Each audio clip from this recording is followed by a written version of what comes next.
Hello, I'm Aneesha Rai, the editor of Identity, and we're proud to introduce to you our first edition of Lights Out in collaboration with Huda Lighting.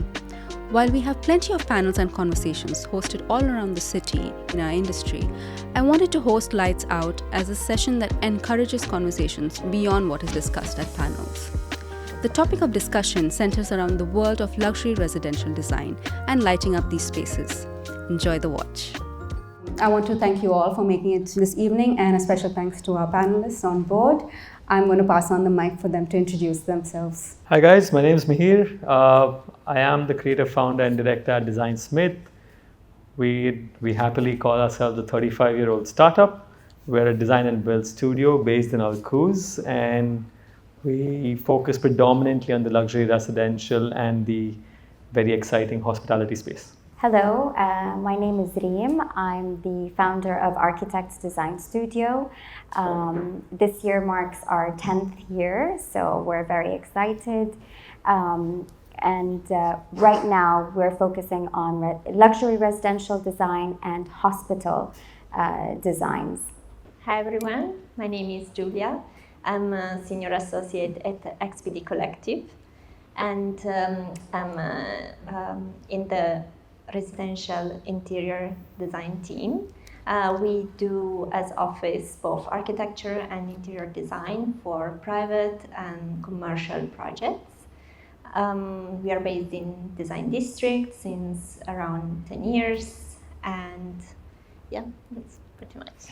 Hello, I'm Yeghya, head of retail and key projects at Huda Lighting. As you can see, we do everything related to lighting controls, and events. This evening's topic of discussion centers around the world of luxury residential design and lighting up these spaces.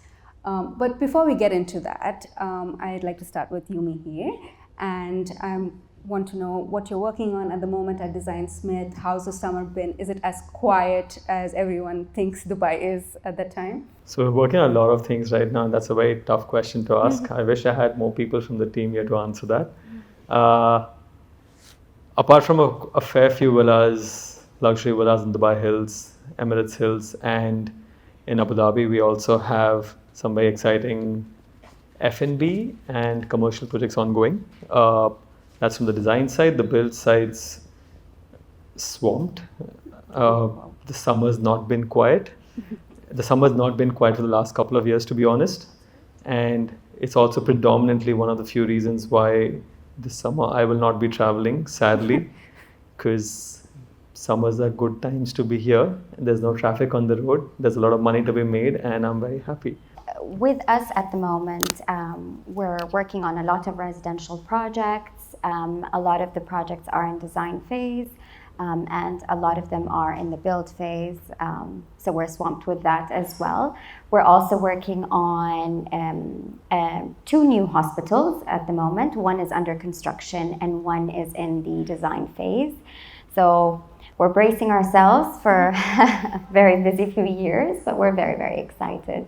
Well, same for us, very busy. I'm actually feeling very happy and grateful to be here right now because I have a submission after this.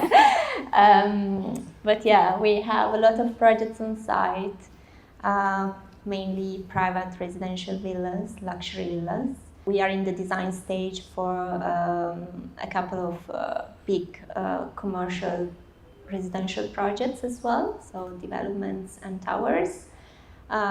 We take care as well of penthouses in these commercial properties, so which are quite niche and interesting projects, quite fast as well. So I think a lot of developers and also private clients that want to be ready for winter with their projects. So yeah, summer is very busy. We all have to work to make sure that these things happen with the good season. Like they said, we're busy nowadays on luxury projects, villas. This is related to Dubai. Also, we're busy in Saudi, where the things are happening. So via our team in Dubai, assisting the Saudi team on these decorative inquiries for the hospitality, hotels, resorts projects. Also, we are busy on setting up our next showroom, which will be in Riyadh, the heart of Riyadh, almost double the size of our showroom in Dubai, where we are aiming to have it ready by November, and then tackle the residential, luxury, offices, F&B projects, like small to medium projects of Saudi either. I wanted to ask you, Reem, in particular, about some of the trends that you've been observing when it comes to luxury residences. Design-wise, what are people looking for? I think by the end of the day, it all depends to client. It comes down to client preferences. From my experience and from the set of clients that we deal with, I know we're talking about, lighting fixtures and, lighting brands, but I think the number one thing that clients look for is how they get really excited about how natural light or architectural light is being incorporated in our projects. I find that they get very excited about introducing concepts like skylights and light wells, maybe introducing natural light in bathrooms to highlight specific features like bathtubs and wall features. And I find that once we figured that out and we found an optimal way to bring in natural light, that paves the way for our artificial lighting scheme. When it comes to artificial lighting, I find that our clients prefer to go for a more minimalistic approach, a more practical approach where comfort and wellness is a priority, basically. We do find that even if they do want a minimalistic approach, sometimes they would expect you to go for a key piece that has maximum impact in certain areas, like entryways or maybe in their dining space. But a lot of our clients seem to move towards a more minimalistic, more comfortable, practical approach to lighting. Yeah, I agree. Architectural lighting is definitely a key element for our projects. We do study a lot of our ceiling design in a way that itself would be self-sufficient to provide the light to the space. However, we do play a lot with the nice features. We like a bit of quirky design as well. We like minimal chandelier, of course, are always great, but we do use a lot of colors, a lot of materials, a lot of different styles. So I think we are a bit more subject to trends in that sense. We noticed that lately a lot of design coming from the 70s and the 80s are back.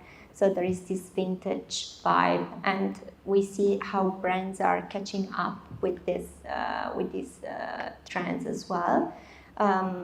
There's a lot of new requirements to make the space more flexible as well. So we see how now some portable lights are even becoming viral. So it's an interesting moment. I'm glad that we moved on from the old beige and beige. So yeah, I can see now a lot of colors, blues and reds with glossy and smooth finishes, lacquered, that are implemented in all sorts of lights. For example, Floss, I think the new collection has this kind of features. So yeah, I would say the 70s are back. Yeah, would you be able to share with us from the supply side of things? What are you seeing a lot of attention and, what are the exciting new lighting that's coming this way?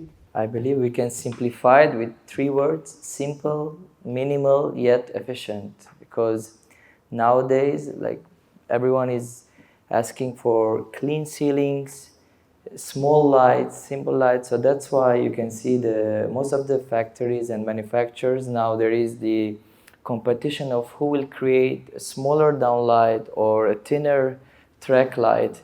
Yet the efficiency is what plays a role, because the smaller is the downlight or the slimmer is the track, all right, while we need them yet to be efficient, so the price goes up. So now there is a big competition within the brands who will create the competitive price, but yet those small minimal finishes. Then we can see also a lot of LED strips, games of LED strips, where to elevate a certain joinery piece or to project certain wall pieces, cove light is back just to create this, let me say, mood, like atmosphere, very calm, very chill. So nowadays, less is more. While when it comes to this decorative lighting, yes, I agree. Pastel colors are back. We are receiving a lot of inquiries where people are looking for lights with just these colors, the burgundy, the pink, the green is back. So it's challenging for us to find for them the right solutions sometimes. Also, when it comes to main feature pieces, glass has always been a good seller, let me say, but still nothing can replace glass. Nowadays, using glass as a material, right, the manufacturers are just trying to get some more modern, because usually glass are these Maria Teresa chandeliers or those classical things, but nowadays all the factories are working towards using the glass or even the crystal, like Bomma, one of our brands, but creating yet these modern light fixtures. I wanted to ask you, Yeghya, and then we can maybe move on to Mihir after. How important is smart technology when it comes to luxury homes and lighting in general? Automation, I guess, is very important nowadays. First of all, from efficiency point of view, so just less energy saving, so less consumption, etc. But when it comes to the luxury segment in particular, I believe having automation became like the client or the user can have his own scenarios, his own scenes, personalize the space, select different moods, like especially after COVID, when it comes to residential segment, people are spending more time at home. So we felt that there is a big demand on the automation, where you can create different scenes, different moods based on the event or based on what you're doing at home. Tunability now is back also, where you can change the color temperature, because sometimes people, when you ask what color of light you need, they say warm. But what is warm, So now also we can see that in residential segment, a lot of people are asking for tunable fixtures, where you can not only dim the light, control the light, but just change the color temperature from very warm to a very white color. So I guess it's a luxury, but even other than the luxury, for any project, any restaurant, any space, it became an important factor just for saving the bills, energy, and all of the above. I mean, I think automation's been around for a while, right? It's not new. As far as I can remember, since I joined the industry over 10 years, I'm not that old, but automation's been around. It's just, I also still find, we still, at least as a studio, we find a lot of clients who demand the absolute levels in automation, and then I personally find it an absurd use and waste of automation because they don't understand how to use it. Okay. And even though it's the simplest form of doing things, it's just either having that thing or not having that thing, and it's like a tick that you want to put, that hope the entire space is automated. But when I look at it from a lighting perspective per se, I love the fact that it allows for settings to happen. It allows, and I personally am a very large believer that automation should not happen in every space. In fact, there is a simple joy in opening your curtains, for example, and I think that should be retained as is, instead of having everything on a timer switch thing where you just start programming. But that being said, I mean, I think automation and smart technologies in lighting is not just about the automation. I think there's a lot of consumption. There's a sustainable element to it. There is this option of reduction and wastage, which is predominant, especially where we are right now. And when that can be controlled, I think you're adding a lot more value to what you're trying to deliver as a product by itself. And I think that's where the smart solutions need to kick in. Instead of overdoing smart solutions, just the right amount of smart solutions would be ideal in a scenario like this. Does sustainability form an important part of the brief when you speak with clients? In all honesty, no. Okay. I would say absolutely no. Barely ever been.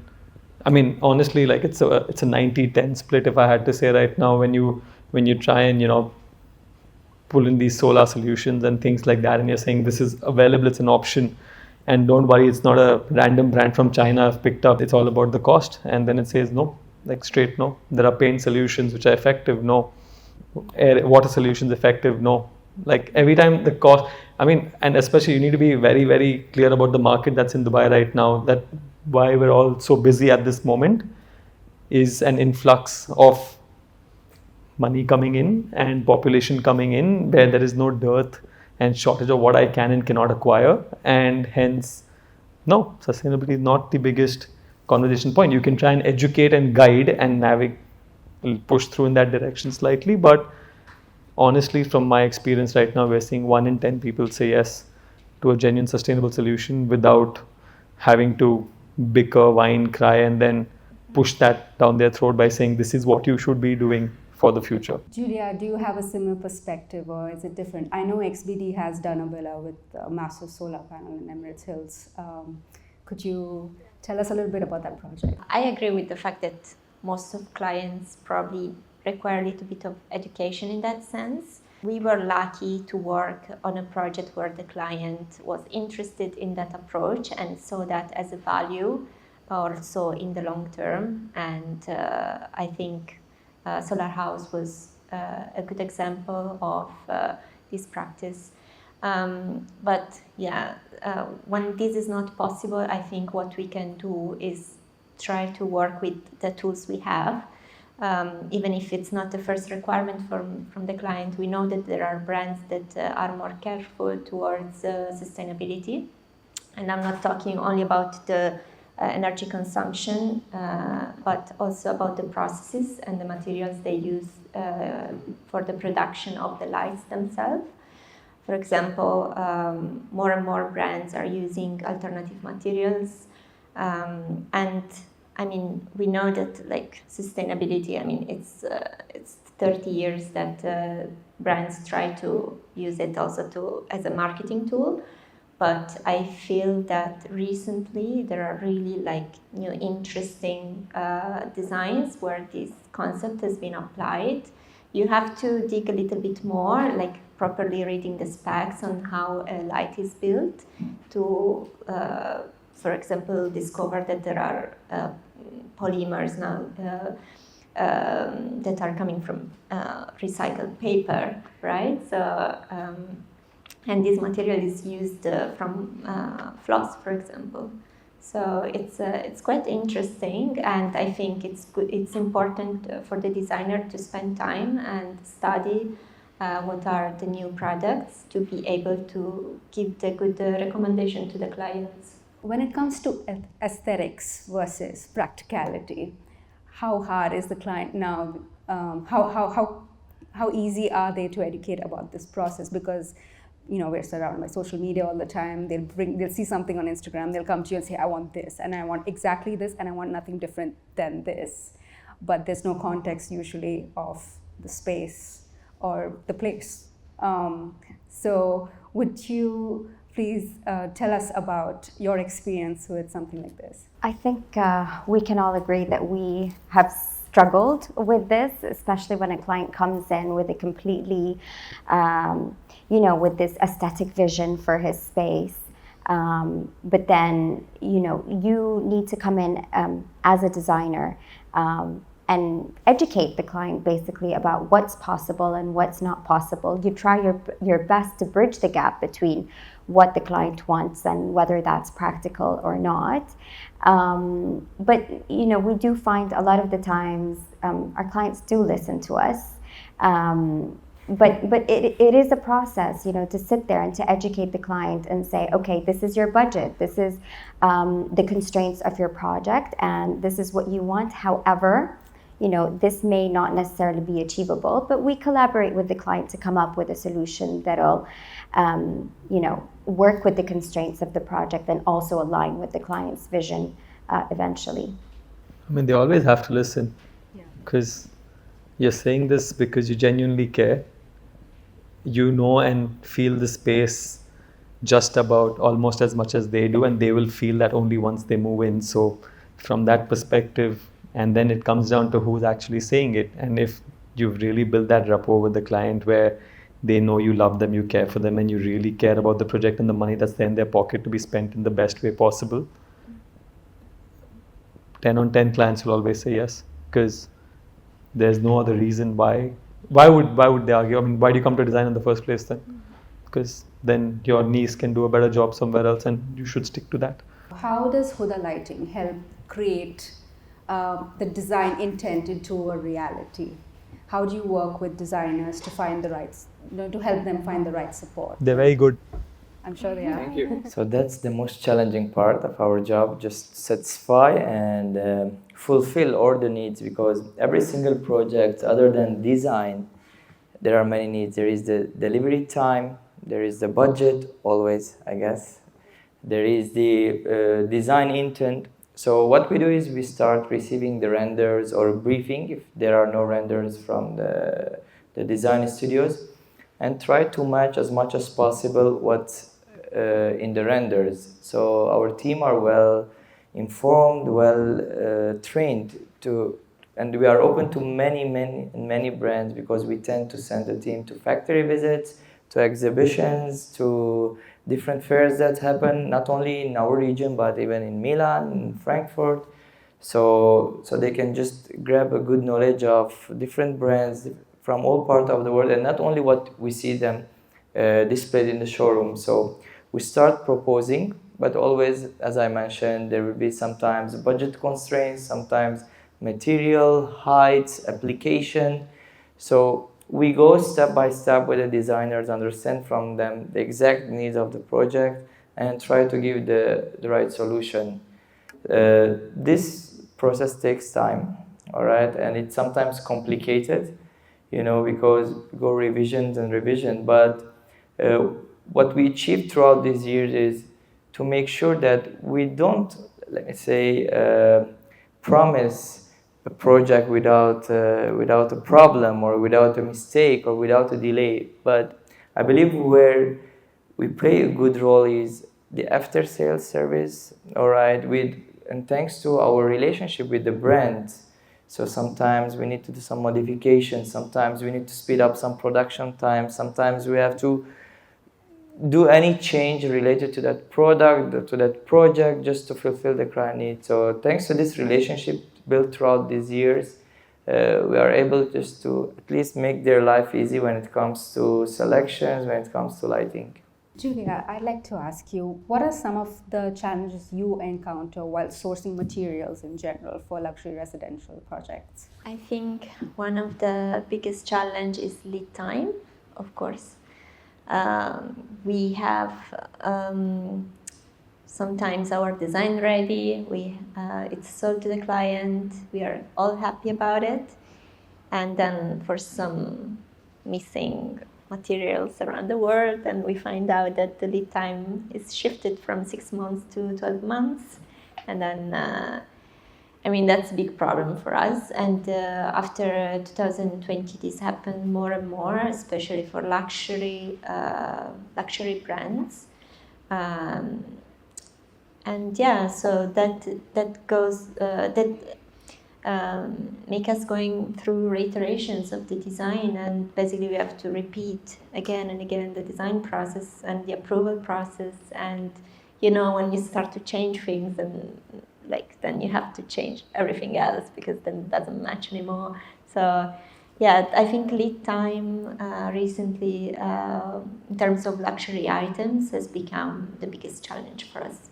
In terms of setting a timeline with these clients, do you always keep, at this point, is it like, okay, if you want this particular product, they're behind on production, do you have to actually go back and tell them, especially since some of them might be moving to Dubai for the first time? So how would you usually navigate that? We are always very open to our clients. So when we encounter this kind of issue, the first thing we do is to try to see if there is an alternative way And after investigating all the possible ways, we go to our clients with a solution in hand. So, I mean, I know it's not what you expected, but there's plan B ready and everything is going to be fine. So, yeah, this is what we do. What about you, Reem? What's your experience when it comes to supply? I think, again, it's about communicating with the client, understanding what the client wanted at the beginning of the project, figuring out whether that's achievable or not. But if there is a change to the plan, obviously we have to be transparent and we do have to communicate this with the client. We've had cases where clients would just, from the get-go, tell you, don't waste time. I don't want you to source anything from outside. I want everything to be available here in the UAE market. And so you would have to do your research and say, okay, A, B, C are your options. And, you just don't go there right from the beginning. You know where you need to be looking right from the start. Have you seen any shifting in terms of preferences, in terms of luxury residential design? Are you mainly working with people who are based in Dubai already, or are there people who are looking to call Dubai home? So we do have we have two kinds of audiences. There's the one that's new to Dubai, which is less than like a 6-month period. Recently moved in, picked up a beautiful house in Dubai Hills, very nice car and view and all of that. It's very nice. Also very good friends to have. And then there's the other one that comes, I think, from someone who's been here for a very long period and is now moving into one of these luxury communities or it's an offshoot of the family that's moving into a luxury community or building their own place for that matter, right? So, are you mainly working with people who are looking to make Dubai their home, Dubai residents, or people who are looking for a holiday home in Dubai or something that they want, like a turnkey solution, and then they're going to rent it out? So I think the villas at least in our projects, specifically the villas that we have on the Palm, are basically second homes, and they're their holiday homes and things like that.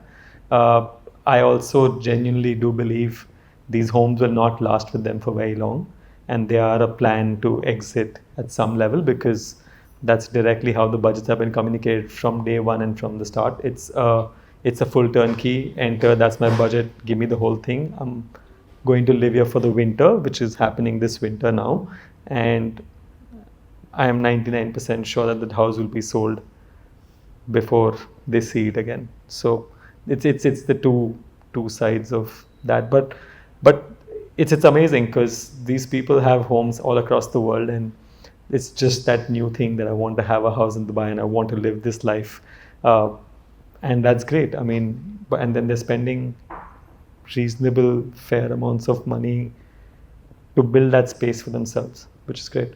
And how different is the design approach that you use for these type of homes? Funnily, they're not very budget conscious, to be honest. They want the absolute best. No compromise in terms of look, feel, luxury, brands, specs, etc. Because for whatever short duration that they're going to be in these projects, I think they want to maximize their outcome completely. One of the projects that we're doing right now, we've even gone ahead and branded the linen. It's the whole hotel experience that you get when you walk into the space, and it couldn't specifically have to be for the end user. It's also predominantly for their guests, their families, their friends who are coming with them in this short stint. So I think now it's a full-blown scope. In fact, it's probably higher luxury than a lot of the other projects.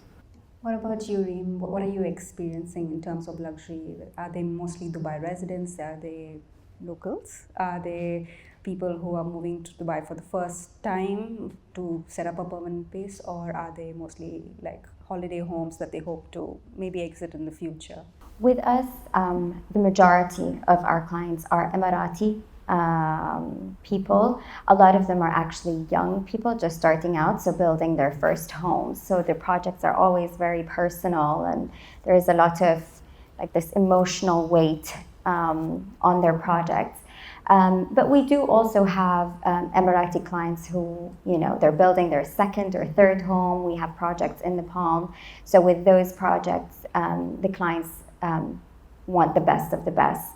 and they're not very budget conscious. But the majority of our clients are young Emirati people just starting out, basically. Thank you so much for joining us, all of you today. It's amazing to see you guys, and thank you to all our panelists.